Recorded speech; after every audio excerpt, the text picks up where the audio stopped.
Hi everyone, my name is Huma. For those of you who don't know me, Huma Khan, and I am here with Noreen Barlis. Welcome to our yes, channel. Yeah. yeah, and we just we, it's just a girly kind of chit chat time that we're having right now, and we're hoping that people do tune in and watch.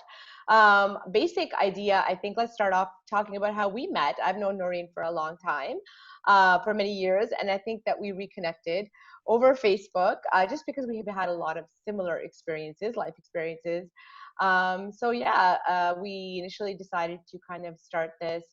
I think to target more of the South Asian community and females, and just the struggles that we have, and relate them as well to what's going on in the world. Noreen, any Absolutely. input? Absolutely. And I just want to add to what Huma's saying is that we realize that the channel is called Filling the Gap. And the Yeah. reason for that is because in our communities, we don't really fill the gap. We just ignore issues. We There's a hide. lot of holes. There's a It's lot of like, holes we need to fill. silence, right? Or Yeah, yeah, denial. We spoke about that yeah, before. yeah. That's a huge Desi thing. Denial. Oh We my love God. denial. Yeah, Yeah. yeah, It's yeah. like, So what? yeah, Nothing happened. Yeah. So yeah, so we came, yeah, now we're just gonna have conversations and we're testing it out to see yeah. the virtual world and social media world and Absolutely. you know. So the biggest thing that we connected over was, narcissism. I think that our Yeah. personal experiences with the narcissists, as far as a domestic issue, or it could be, in my case, it was a more marital issue, or it can be familial relationships, or just even with friends and stuff. And I just see that a lot in the South Asian community. It's where we have this very, especially if you talk about like, it's a very conditional type of love situation, right? So and there's a lot of hidden abuse that happens in families, and more so women are told to just stay quiet and just like deal with it and put up with it. And then we also wanted to tie that in because it is relevant right now, just the situation in the world, what's happening with the Black Lives Matter. And I personally found a relationship between narcissism on a micro scale within our homes, within our small local communities, and kind of on the macro scale of seeing that that's kind of the same tactic that's being used by systems and governments to oppress the Black community or the Indigenous community. Noreen, you want to take it from there? Yeah, for What's your sure. thought Yeah. on Yeah, no, that? and when she spoke about the parallel between home and society, it Mhm, becomes even more clear because the narcissist is often in denial. And mhm, what we're seeing is the systemic abuse of Indigenous people and Black people.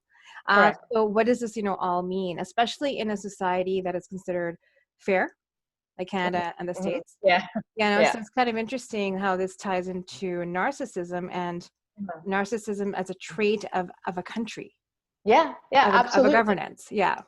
And it's kind of because it gives me the like chills when I read about it, because Mm. you and I both are parts of lots of these groups that discuss these topics about domestic abuse, or abuse within the home, mental abuse, physical abuse, and obviously both of us have lived it, and a lot of they see kids or spouses or people who are in our community, we quietly deal with it. We don't even know what it is. Like I honest to God Mhm. didn't know what it was until you actually start looking at it or Googling the information. You're like, wow, this is actually a thing. Mhm. Um, so, I mean, the traits of a narcissist is pretty much it's all about control as well. It's about power. It's about never apologizing. They're never wrong, and it's a constant belittling or breaking down of a victim. And in a Mhm. husband-wife situation, we see it all the time in the Desi community where and it's nothing to do with religion. It's just a cultural thing where it's a very patriarchal society, Mhm. and women are often told, just chup karo, guzara karo, just deal with it. Be Right. grateful that you have a husband, or be Yeah. grateful that you know what I mean? Like, it's just ridiculous. Yeah. And we do. A lot of us end up doing it. And it's just a constant form of mental emotional abuse, and it takes a toll on people. What are your thoughts on that? Well, no, I absolutely agree. As you were speaking, I realized that, in terms of the Lives Matter movement and that controversy, also too Hmm. within that domain, we speak about gender. Hmm. Oftentimes, the slam will be that, well, you're privileged. You know, Hmm. you're getting the job because of your gender or whatever, and Yeah. it'll align Yeah. it to your race. So the elitism is also the root issue here of if you Hmm. automatically think you're in a hierarchical framework and you're Yeah. in a Yeah. privileged position as a gender. But of course, then why are we surprised when we look at a system as a Mhm. country, when we have so many dynamics happening and it's on colonial history? Let's remember this. Then why are we surprised? I mean, colonial history isn't Right. really. And I think that people are, yeah, Yeah. and I think it's awesome. Every time I see one of those statues fall, I'm like, Yeah, yes. You know what I mean? Like I'm like, yes, absolutely. finally.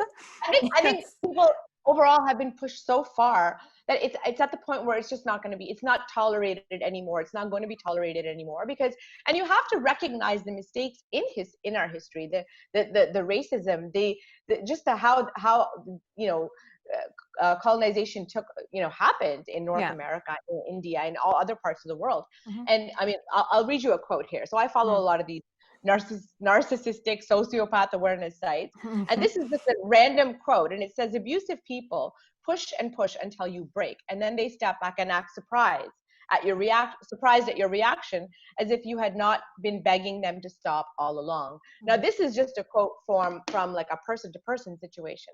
I can Yes. take this and totally apply it to the society we're living in now. I mean, if you look at the indigenous people, if you look at the Black people, African American people, they've been kicking, screaming, yelling, our education, our living standards, our schools, just our lives. You know, we need help. Fix us, fix us, fix us. And Mhm. you're like poverty or whatever the issues are, you're Yeah. pushing these people to a point where they're hopeless and they're helpless. And when they react, then you say, oh, well, look at them, they're crazy. Or it's the same situation in a domestic situation, right? Like, Right. Right. oh, I know firsthand, like a person will poke you, poke you, poke you until you absolutely lose your mind, and Hmm. you behave in a crazy manner because Yeah. you're a human being and you can't take it anymore. And Right. then the narcissist will sit back and be like, look, she's crazy. Absolutely. The Or look, that social person is imposter. crazy, Yes. right? Yes. And you don't look at what's driving that person crazy. So it's like on the whole two different scales, there's just such a joint connection that I saw in that. And just like, what do you think about the Jagmeet thing? We were just Oh my chatting before goodness. we started recording. Yeah, since That, we're going on to that. So with Jagmeet Singh's, how the MP reacted, and also more mhm, importantly, the cabinet reacted by kicking him out, just unbelievable. really resonated with me even more so. So it's not just about, Black Lives Matter aspects, but also Indigenous, Lives Matter as well. Absolutely. Because as you just spoke, you push someone so much, they Yeah. react, right? Yeah. And in Canada, Right. and we're filming in Canada, Mhm, we have a huge issue with Indigenous youth suicides. mhm. And I've lost, two students to suicide. Can you imagine? So from that perspective, our nation does ignores it. Where is Yes. the outcry? Right. Children are killing themselves because of a system. And then they're blaming who? Mhm. The kids, right? Yeah.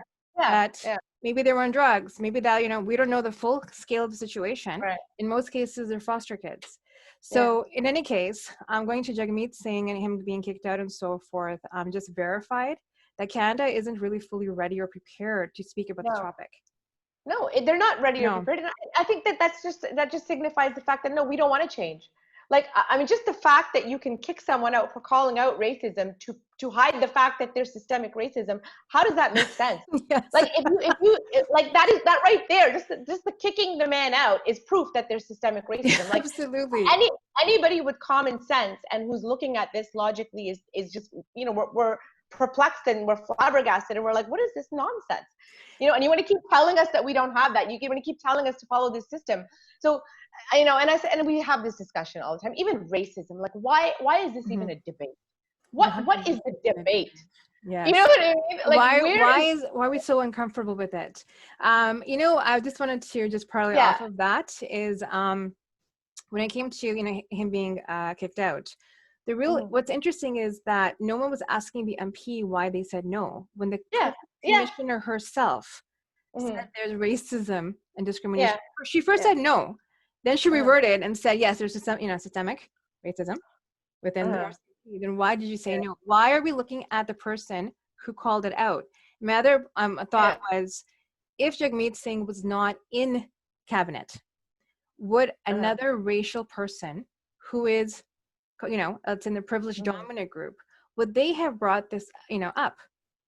I don't think so. Mhm. So again, the Mhm. lens in which we live in, like, or Mhm. anyone that's experiencing racism or Yeah. understanding it, will be so Yeah. different from the privileged group, and that needs to be addressed. Yeah. Yeah. And the same thing, like his outburst, Yeah. you know, which is not even an outburst. Not even I an mean, outburst. and he's clearly like a very visible Sikh man. He wears the turban, and I can guarantee, like, you know, I don't wear a hijab. My sister does, or I have relatives that do. Yeah. When you're visibly that or look different, you experience racism, and his outburst or his reaction was absolutely justified.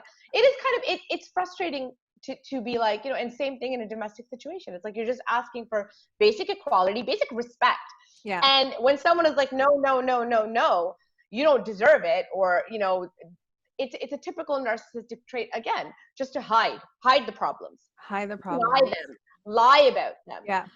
you know, don't ever face them, you know, deny the evidence. You could bring evidence upon evidence upon evidence, Hmm. and anybody who is that, you know, and that's the real mental disorder, I think, that ego, that arrogance, Yeah. that, you know, our way is the only way, this is the way that everybody has to do things, it's my way or the highway. This is not how it is. Like, everybody has a right to basic human rights and dignity and respect. And the fact that we Absolutely. have to, in 2020, we're standing here and we're debating whether, you know, human beings deserve the same rights as, you know, privileged people, or the privileged part of society. It's just ridiculous. Even the whole, you know, I'm sorry, I'm rambling now. Like, I get really worked No, up about this no, stuff of because it's course. No, I get so, it. No, I just it, wanted it to, because you just hit on something that can also, again, be paralleled and compared, is in the yeah. domestic relationships in our communities. Okay. Oh, And yeah. let's take racial and align it with the racial. Who Hmm. keeps sustaining it? Hmm. Garmero. Yeah, What Garmero. are Yeah. the terms? Sathro, don't leave. Like keeping, again, pressure on the female, right? And Oh, most always, cases. always. Well, I'll tell you in my scenario, and I don't, Mhm. I don't like to bring my, like, I don't mind talking about my marriage or whatever. You know, it was Mhm. an arranged marriage. It was 100 million years ago.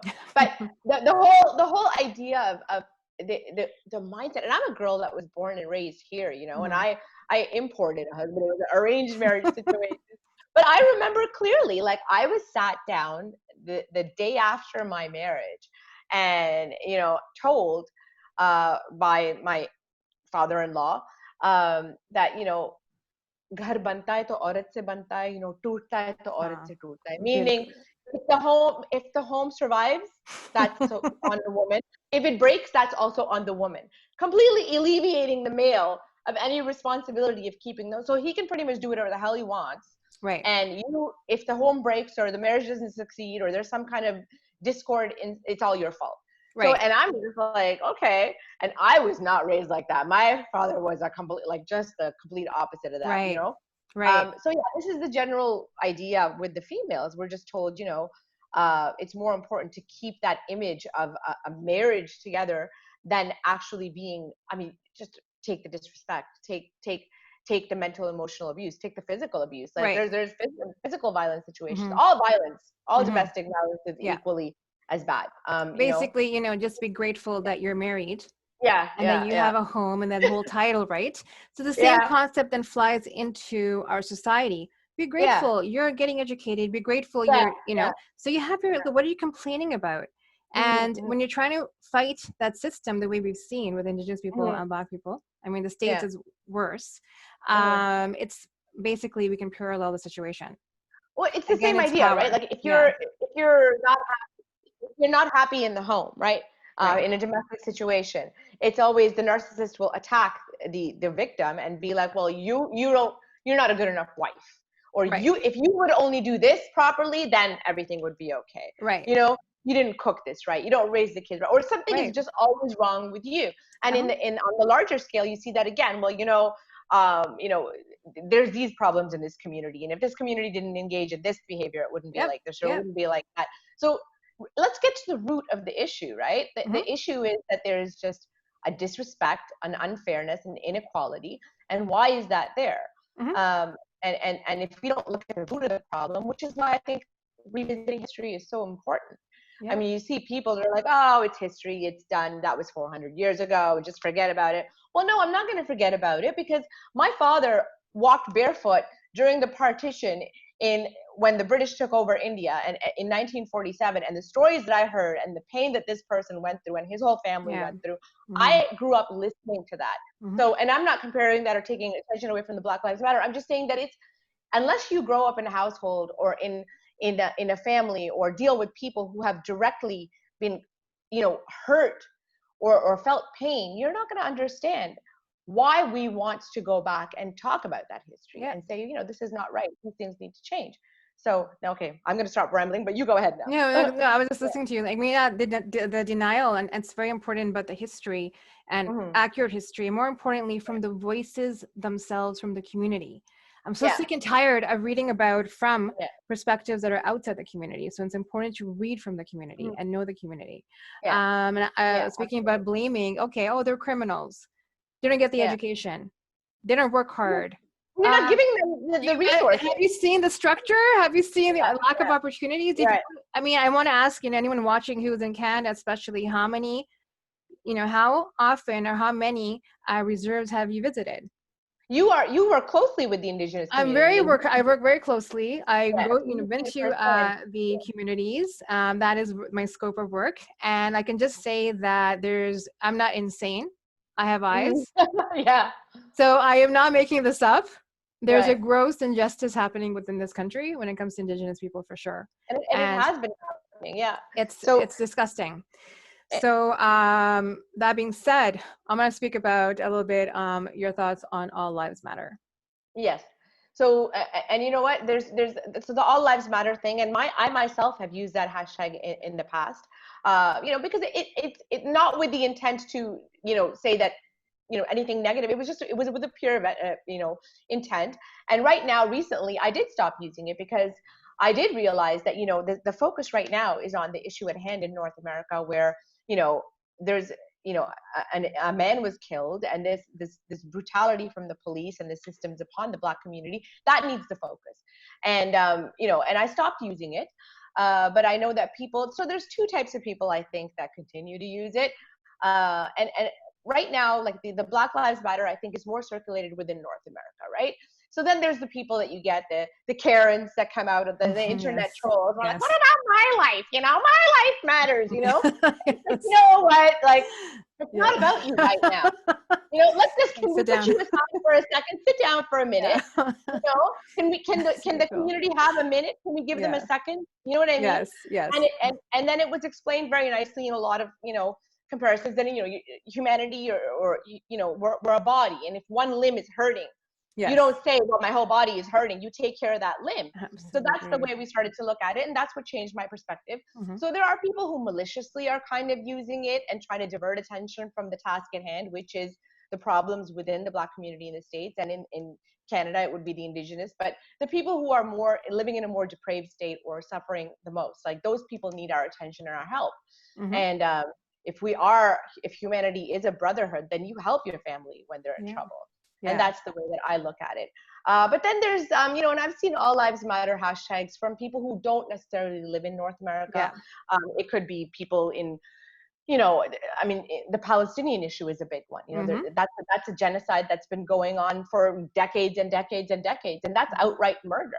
So there's people in other parts of the country that maybe are not familiar with what's happening exactly in North America, but are becoming more aware. I've seen that hashtag used without a malicious intent, I would say. So I don't think that they're doing to take attention away. It's just that in their region of the world, or what they're familiar with, is more atrocities similar to the ones happening to the African community in other parts of the world. So I think that it's the intent you have to look at as well, and see that. But like right now, like the whole Walmart issue, I don't know if you saw that they're selling the All Lives Matter t-shirts and just these, silly things. I don't know if you heard about that. No, I did not hear about this. Can you please enlighten us? Okay, because I did not hear about this. Yes. Yeah, so Walmart has been selling All Lives Matter shirts online. I'm just like, why? I just wonder, like, what, why are you pouring salt on a wound? Why do people or companies and these governments, like even the Jagmeet thing kicking out, is this an appropriate time? Like why are you pouring salt on wounds of people who are already sick and tired? So it's just disrespectful all around. And, and that's what I guess we wanted to kind of talk about. Yeah, because I mean, like you, I did use All Lives Matter with the intention of really we're all equal and all lives matter. From that perspective, right. And then as you know, you get more knowledgeable, you realize the context matters, time matters, and it's not about eliminating anyone else. It's about saving those drowning. Right. So yeah, I mean, there's education in the process too, and that's part of being like an ally to the community. Absolutely. You know, so I find like in terms of our own communities, there is racism when it comes to Black people. And I think it's time to fill that gap of conversation. Yes, absolutely. Yeah. Myself grew up with the, you know, ideology. My family was not, but when you're around the community, there's a colorism that is. Well, forget anyone else. Like just within our countries, like within India, within Pakistan, just the different shades of South Asians were racist against their own people. If you're darker, you know? And it's like what? And again, my father was just different. He was not your typical very worldly, traveled the world, very educated, and a very dark-skinned man. Like he was dark, and like he was always kind of, you know, he'd be picked on, you know, kala, this, that, and the other.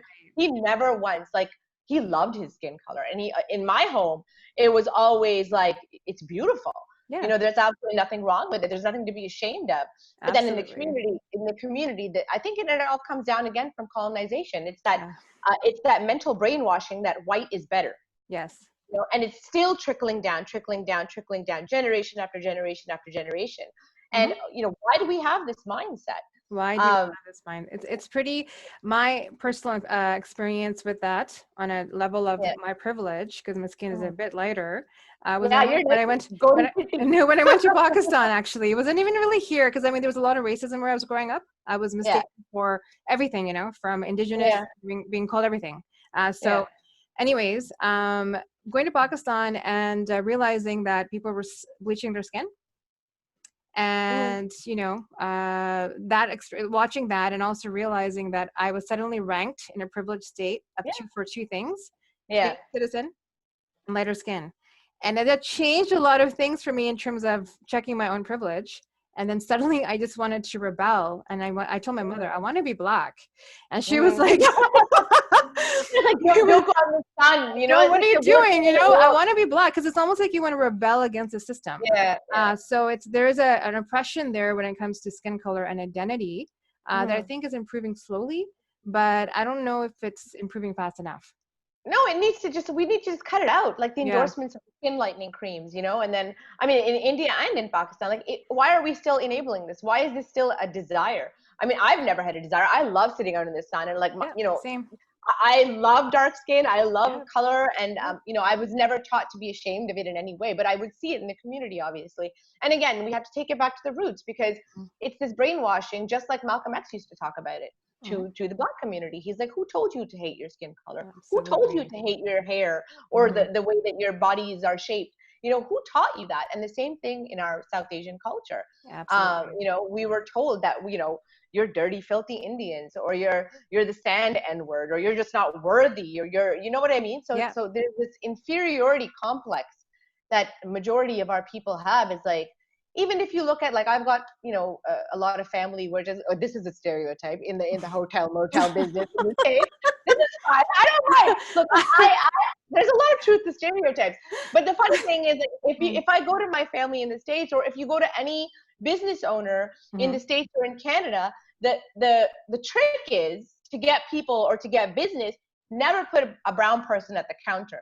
Always hire a white girl, put her at the counter, because people respond better. You get more business. This is just a known thing. It's a known thing. It's a Listen, I'm sorry to interject, but that just reminded me of something quickly. Was even here in a more of an Indigenous prominent even university, there's something that was stated, and I hope I don't get fired for saying this, but it was stated to me that they were putting lighter skinned Indigenous people in the front. And it didn't dawn on me until I looked at it closely, and I realized that even in the hiring for recruitment and so forth, it's lighter skin. And I don't think it's even intentional. It's such a, you know, within our subconscious that the system is, you know, still within communities that we don't even realize we have this abusive behavior, or this this mindset until like something like George Floyd's murder or something tragic has to happen to bring light to all of these things. Like, you know, even, I mean, I consider myself, I think I'm way more privileged than a lot of, like, we don't think about the things that, you know, the African community in the States or necessarily are going through. And we know it's there, but everybody's kind of living their life and in their own kind of thing. And you don't really, you know, it's there. You don't really do anything about it or think about it or focus on it until something tragic happens. And then you do, and you try to, you know, show camaraderie and do the best that you can. Right. But it's just, I think, you know, and right now the focus is there, and I think it needs to stay there, because I really think this is a time in the universe. I mean, I don't know about anyone else. I can feel a universal shift, because with COVID and just I think the whole world is just realigning, and it's come to a point where something is changing. Enough is enough. Yeah. So I think, you know, we've got a, what do you call it? Overall shakeup that's happening with our consciousness and our systems and belief systems. So, but it's a long time coming, and this is not a new thing, unfortunately. So yeah, in terms of how as Desi communities, or one who's within our culture, you know, becomes an ally, right? I know for me it was a process. I don't know how I would be in terms of my information if I wasn't born and raised where I was. Like if I was someplace else, I probably would never have met an Indigenous person. No, I don't know. I mean, I lived in Toronto for 5 years, and I don't think I ran into one. I don't know. In your experience, have you met Indigenous individuals throughout? No, I haven't really interacted closely with the community. I mean, I've seen them obviously, but I have never, I can't say that I have ever. I mean, in high school, I remember there was a couple of kids that were of Indigenous background, and I had, you know, they were, you know, acquaintances and friends, but I can't say that on a day-to-day basis that I've had interaction like you have. But I think right now, and this is not to say, like, let's be real. There are issues and there is racism in every race within the race. You know what I mean? And that includes the African American community. And I have a lot of Black colleagues and friends and even speakers who are recognizing that. And they're addressing it within their communities. It's not my place to address it, really. It's their responsibility, and they're doing it. You have to fight it from within, just like it's our responsibility as South Asians to look at our own community in our own backyard and be like, you know what, let's fix our problems. This is wrong, and this is wrong, and this needs to stop. And I think that's where change happens. Where we, you know, and within ourselves, like I have this thing where, you know, I don't have that issue. Like I have messed up so much in my life that but you learn from it, right? So I'm in no position to claim to be perfect or to, I am like the most flawed person, but this was how, you know, you make mistakes and you learn from them. Absolutely. And every single day you have to check yourself. Every single day you have to ask yourself, you know, was I wrong in doing this, or did I make a mistake? And if you don't have the ability to question yourself, then I think that's the real mental problem. And this is where the narcissism comes in, right? Where people who cannot reflect upon themselves or admit that they made a mistake or admit that they are wrong, which is there's a lot of arrogance in the RCMP and the police force and the justice system. There's that level of, no, you know, if we did wrong, we're going to hide it. We're not going to, you know, and if it's exposed, then we'll make up excuses, or we'll call the victims crazy, or we'll, you know what I mean? So it's just, you know, we're not stupid. We have eyes. Yeah, we have eyes. We can see what's happening. So, you know, enough is enough, and these things need to change. And I think that the noise that people are making, keep making it. Keep making it. Like, you have to talk. You have to call it out. You have to kick and scream and yell. And no matter if they like it or don't like it, it is what it is. And you know, staying quiet is not an option at this point. So no, I agree with you. The point about the ally thing, you're right. It has to be in-house and within. And also to, like you said, allowing the others to be, you know, guiding you. So a lot of times people get stuck. They're not really sure.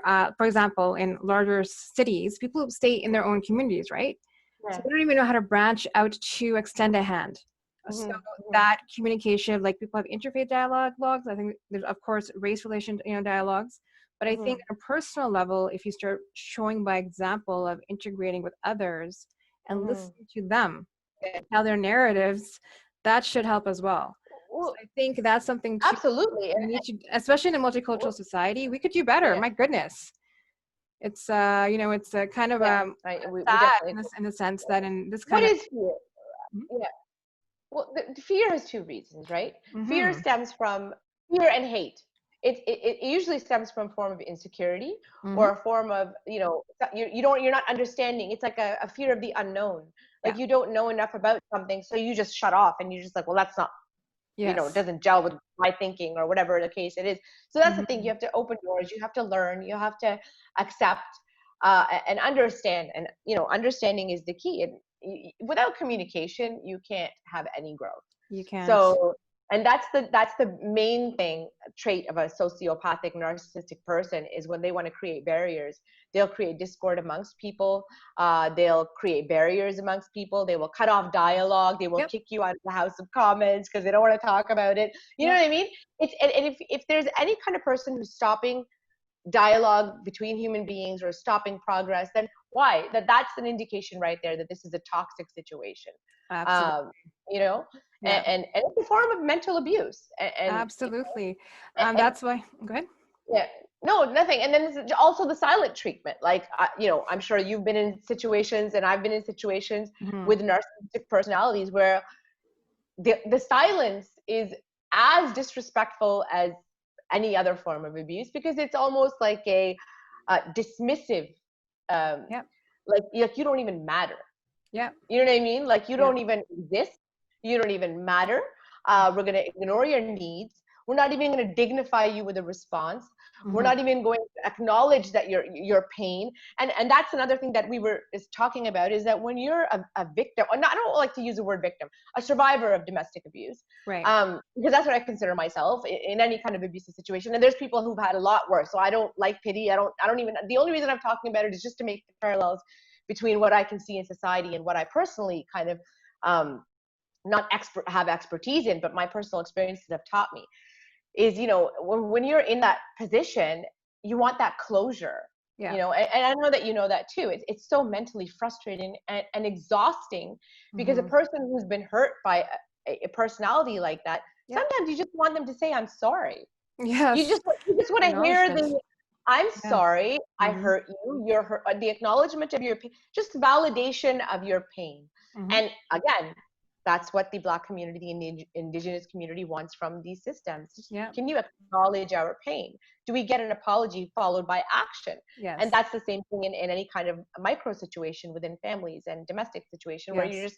and sometimes you don't get it, which is sad.